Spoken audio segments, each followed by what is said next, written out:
जितने भी हमारे त्योहार होते हैं वो भागवतिक होते हैं। इनमें कोई ना कोई संबंध हमारे भगवान की लीलाओं से होता है। जैसे ये दीपावली है, तो अवध में भगवान श्री रामचंद्र जी, तो ये उत्सव मनाया गया। दीप, संपूर्ण अयोध्या दीप से प्रकाशित है। भगवान श्री राम 14 वर्ष वनवास के बाद अवध में जो है विराजमान हो रहे चक्रवर्ती सम्राट पद पे। तो ये अब इसे हम घर घर, हमें लगता है पूरे भारत में मनती होगी। सद्भावना तो है, पर हमको ये समझना पड़ेगा कि जैसे हम दीपावली उत्सव में जुआ आदि खेलने लगते हैं, लोग नहीं खेलने लगते कि भाई साल भर तो हम नहीं खेलते और दीपावली को तो खेलें। क्यों भाई? कहाँ लिखा हुआ है कि आप दीपावली को वो अपराध करें जिसमें कलयुग का वास रहता है, जिसमें बड़े बड़े धर्मात्माओं की भारी भारी विपत्तियां आई। धर्मराज युधिष्ठिर, महाराज नल, दमयंती, बड़े बड़े पावन चरित्र हैं महापुरुषों के। क्यों? द्यूत कीड़ा में कलयुग का निवास है। कलयुग शराब पीना, मांस खाना, पर स्त्री गमन करना, स्वर्ण चोरी करना, द्यूत कीड़ा करना। द्यूत माने जुआ खेलना। तो जैसे दीपावली को, ज्यादा तो हमें ज्ञान नहीं, पर गांव में हमने देखा था कि जो लोग नहीं खेलते थे वो भी खेलते थे। आज हम दांव लगाएंगे पर प्रभु से पूजन करो, अपने प्रिया प्रीतम का या भगवत विग्रह किसी का, और बैठ जाओ माला लेकर के 12 बजे रात्रि तक खूब नाम मंत्र जप करो। बड़ा शुद्ध, कई गुना बढ़ करके लाभ मिलता है। दीपक जला लो घी का, खूब गुरु मंत्र जपो, नाम जप करो, द्यूत कीड़ा आदि नहीं। ये सब आपको असत मार्ग में ले जाएगी। तो ये जो हमारा त्योहार है, इसका आंतरिक भी स्वरूप है।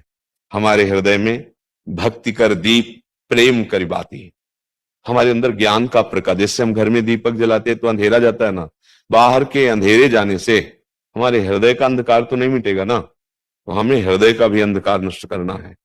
जब बाहर की दीपावली इतनी खुशी दे सकती है, तो अगर अंदर की दीपावली हो जाए तो कितना आनंद आ जाएगा। फिर तो हम आनंद सिंधु में डूब जाएंगे। कौन सा दीप अंदर जलाया जाता है? भक्ति का दीपक और प्रेम की बाती।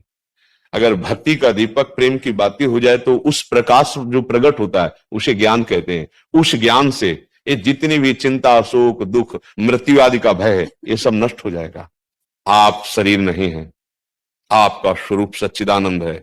किसी भी शस्त्र अस्त्र की ताकत नहीं कि आपको मार सके, और ये शरीर बच नहीं सकता, क्योंकि ये प्रकृति का है और ये मरेगा। जैसे ये बच्चा से कब जवान हुआ, कब बूढ़ा हुआ आपको पता नहीं चला, ऐसे ही कब मृत्यु आ जाएगी आपको पता नहीं चलेगा और शरीर छिन जाएगा। ये प्रकाश होता है अंदर। और जब ये बात पता चल जाती कि मैं कौन हूं, तो नाच पड़ता है। हमें लगता है खूब बढ़िया दीपक जलाए और मंजीरा उठावे, भगवान नाम कीर्तन करे 10, 20, 50 लोग मिलके, फिर एकांत में नाम जप करे, ठाकुर जी को भोग लगाए, आरती करे। तो ये सात्विक, भगवान आए तो सब उत्सव मनाए, आनंद मनाए, आसुरी प्रवृत्ति वाला कोई भी कार्य ना हो। और अंदर भी जब हम नाम जप करेंगे, भक्ति करेंगे, तो अंदर प्रकाश बहुत जरूरी है। आज हमारे बाहर तो प्रकाश की बहुत बढ़िया व्यवस्थाएं हैं, हाइलोजन बिजली सब चल रही। जब बिजली नहीं तो जनरेटर से चल जाएगा।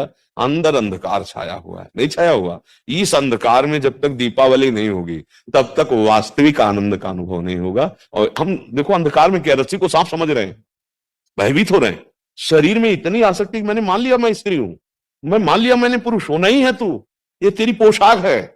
और जितने भी दुख है सब इसी में आते हैं। तू काहे को इसको पकड़े हुए है? तू अपने स्वरूप को देख, तू अलग है। अब ये बात समझने के लिए साधन चाहिए। अब तुम गंदे आचरण करते हो, गंदा चिंतन करते हो, कैसे तुम अपने स्वरूप को जानोगे? तो यही ज्ञान, प्रकाश, यही ज्ञान हो जाए कि मैं भगवान का अंश हूं। जैसे भगवान कहते हैं ममैवांशो, और भगवत प्राप्ति करना मेरा परम धर्म है। आनंद में गृहस्थी में महात्मा हो जाओगे।